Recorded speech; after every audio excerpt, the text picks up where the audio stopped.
नमस्कार आणि good morning family. कसे आहात? मजेत ना? मी पण मजेत. तर बघा, घरातनं निघाली आहे. सकाळचे वाजलेत 6:15 आणि आता अजून 1-2 दिवसांनी तर मला 6 वाजताच घरातनं निघावं लागणार आहे. आणखीन लवकर निघावं लागणार आहे कारण लवकर घरी यायचं आहे आणि सरांचं पण ऑफिस लवकर सुरू झाल्यामुळे मला अजून 10-15 मिनटं लवकर निघावं लागणार आहे. तर बघू शकता तुम्ही 6:15 वाजलेत आणि मी कामावर जायला तयार झाली आहे. तर आता मी टिकली लावलेली आहे. एवढे दिवस सुतक होतं त्यामुळे मी टिकली नव्हती लावत, तर कसं दिसत होता ना चेहरा. आपल्या बायकांच्या कपाळावर टिकली असल्यावर चेहरा किती वेगळा दिसतो, किती उठून दिसतो ना. माझा चेहरा तर टिकलीशिवाय खूपच घाणेरडा दिसतो, बरोबर ना. तर बघा, आता घरातनं खाली उतरतीये, सगळी तयारी झाली आहे आणि कामावर जायला मी रेडी आहे. तुम्हाला तर माहिती आहे मी जेवण बनवायचं काम करते आणि सध्या माझ्याकडे 2 कामं आहेत आणि आता मी 2च कामं ठेवणार आहे कारण अधूनमधून ना तब्येत खराब असते, खूपच धावपळ होते. कारण बाहेरच्या कामाच्या व्यतिरिक्त मला घरातली पण खूपच कामं असतात, खूप ओढाताण असते. त्यामुळे मला मिस्टरसुद्धा म्हटलेत आता कामाचं प्रेशर कमी कर. तर अशा प्रकारे गाडी स्टार्ट केली आणि कामावर पोचली. ID कार्ड काढलं वॉचमॅन काकांना जमा करायला, कारण हे ID कार्ड जमा केल्याशिवाय आम्हाला आतमध्ये एंट्री मिळत नाही. तर आजूबाजूचा तुम्हाला आवाज खूप येत असेल. मी व्हॉइस ओव्हर करताना, संध्याकाळची वेळ आहे, बाहेर फटाकडे फोडत आहेत त्यामुळे बाहेरचा आवाज खूप जोरात येतो आहे. तर अशा प्रकारे मी ID कार्ड जमा केलं आणि लिफ्टचं बटन दाबलं. किती केस असे पुढे केले तरी पुढचं टक्कल काय लपत नाही. माझ्या पूर्ण आहे ना पुढचे केस गेल्यामुळे खूपच टक्कल दिसत आहे. डॉक्टरांना विचारलं तर डॉक्टर म्हणतात तुम्ही खूप स्ट्रेस घेता, तुमच्या शरीरात विटॅमिनची कमी आहे, त्यामुळे तुमचा टक्कल पडला आहे आणि डोळ्याखाली डार्क सर्कल आलेले आहेत. आता विचार केला आहे ना चेहऱ्यावर काही ट्रीटमेंट घ्यायची ना केसांवर. टकली तर टकली आणि काळी तर काळी. आता कुठे जायचं आहे कोणाला दाखवायला, पण खरंच कधीतरी असं आरशात बघितलं ना की असं वाटतं यार कसा झाला आहे चेहरा, कशी झाली आहेत केस, कसा झाला आहे अवतार. घर, संसार, मुलं बाळं सगळं सांभाळता आपण स्वतःकडे किती दुर्लक्ष केलं आहे आणि कसं होतो आणि कसं झालं आहे. पण ठीक आहे ना, मी जरी स्वतःकडे दुर्लक्ष केलं आहे त्यामुळे माझा संसार उभा राहिला आहे, माझी मुलं बाळं छान शिकत आहेत, मोठी होत आहे, याचं एक सॅटिस्फॅक्शन आहे. तर बघा, अशा प्रकारे मी पहिल्या कामावर पोचलेली आहे. दरवाजाची बेल दाबली आणि घरात एंट्री केली. इकडे मी बनवलेली आहे अशी मस्तपैकी मुगाची डाळीची आणि तांदळाची खिचडी. मी तुम्हाला मागे पण सांगितलं होतं की ह्या घरामध्ये अशीच खिचडी आवडते, पातळ पातळ आणि खूप सारी कोथिंबीर टाकलेली. तर कांदा बटाटा टाकला आहे, थोडासा गरम मसाला टाकला आहे आणि वरून शिजल्यानंतर थोडंसं तूप टाकलेलं आहे आणि अशी पातळ सुपी खिचडी बनवलेली आहे. तर तुम्ही अशी खिचडी कधी बनवली आहे का? तुम्हाला आवडते का? मला कमेंट करून सांगा.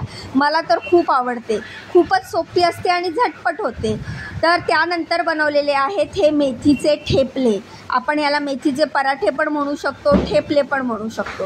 ह्याची रेसिपी मी तुमच्याबरोबर आधीच शेअर केलेली आहे. जर नसेल बघितली तर माझ्या चॅनलवर जावा आणि बघा. खूप छान, खूप इझी आणि खूप टेस्टी बनतात हे मेथीचे ठेपले. आणि मेथी आपल्या शरीरासाठी खूप चांगली असते, म्हणून जर मुलं मेथीची भाजी खात नसतील तर ठेपले बनवून त्यांना नक्की खाऊ घालायचे. तर अशा प्रकारे मेथीचे ठेपले झाले, खिचडी झाली, एवढे सारे भांडे घासलेले आहेत. आता पटापट बाकीची कामं आटपून घेते. तर दिसत आहेत का नाही ठेपले? एकदम मस्त आणि खरंच खूपच चवीला लागतात आणि खूपच हेल्दी असतात. अशा प्रकारे इकडे सगळं माझं काम झालेलं आहे. ठेपले पण झालेले आहेत, खिचडी पण झालेली आहे, किचन गॅस साफ केलेला आहे म्हणजे क्लीन केलेला आहे, दूध तापून ठेवलेलं आहे, भांडी घासून झालेली आहे, किचन गॅस सगळं क्लीन झालं आहे. आता मी जाणार आहे दुसऱ्या कामावर आणि दुसऱ्या कामावर तुम्हाला दाखवते की मी तिकडे काय बनवते. तर चला बरं माझ्याबरोबर दुसऱ्या कामावर. तर पहिल्या कामावरचं सगळं व्यवस्थित आवरून, सगळं व्यवस्थित बंद करून मी निघाले दुसऱ्या कामावर. पण त्याआधी तुम्हाला दाखवते. हे बघा काय आहे, तर हा आहे दिवाळीचा फराळ. तर तुम्हाला तर माहिती आम्हाला सुतक होतं आणि माझ्या सासूबाई ऑफ झाल्यामुळे आम्ही ह्या वर्षीची दिवाळी केली नाही. पण ह्या ताईंनी माझ्यासाठी, मी दिवाळीचा फराळ आता करणार नाही पण मुलांना खायला पाहिजे, मुलांना कसं वर्षभराचा सण आहे त्यांना आवडतो म्हणून त्यांनी माझ्यासाठी हा फराळ ऑर्डर केलेला. लाडू, करंजी, चिवडा, शंकरपाळ्या, सगळं चकलीसुद्धा सगळं त्यांनी माझ्यासाठी ऑर्डर केलेलं आणि ते त्यांनी मला आज दिलं. त्यांनी अगोदरच आणलं होतं पण मी त्यांना म्हटलं ताई अजून 13 दिवस झाले नाही आहेत तर मी हे घेऊन जाऊ नाही शकत, आमच्यामध्ये गोड खाणार नाही, स्वीट खात नाही, नाही, 13 दिवस झाल्याशिवाय. त्यामुळे ही पिशवी मी त्यांच्याकडेच ठेवली. मी म्हटलं 13वं झाल्याच्या नंतर मी मिठाई घेऊन जाईल. त्यांनी मला त्यानंतर साडी पण दिली आणि पूर्ण एक पगारसुद्धा दिला बोनस म्हणून. ह्या ताई मला दरवर्षी बोनस देतात, मिठाई देतात, साडी देतात. तर बघा अशा प्रकारे दुसऱ्या कामावर आली आहे. दुसऱ्या कामावर मी नाश्त्यासाठी हे आप्पे बनवलेत. मस्त व्हेजिटेबल असे टम्म फुगलेले आप्पे बनवलेले आहेत. ह्याच्यामध्ये गाजर, कॅप्सिकम, बीन्स, कांदा, टोमॅटो सगळं टाकलेलं आहे. खूपच हेल्दी आणि टेस्टी असे हे आप्पे बनवलेले आहेत. त्यानंतर मी हा सांबार बनवलेला आहे, तुम्ही बघू शकता. आप्पेबरोबर पण सांबार खूप छान लागतो आणि हे रव्याचे आप्पे आहेत. नाहीतर तुम्हाला वाटेल इडलीच्या पिठाचे आप्पे आहेत का, तर नाही, हे रव्याचे आप्पे आहेत. त्यानंतर सांबार आहे आणि ही लाल चटणी बनवलेली आहे. तर हा नाश्ता झालेला आहे. आता हा नाश्ता झाल्याच्या नंतर मी लंचसाठी बनवलेले आहेत पेटीस.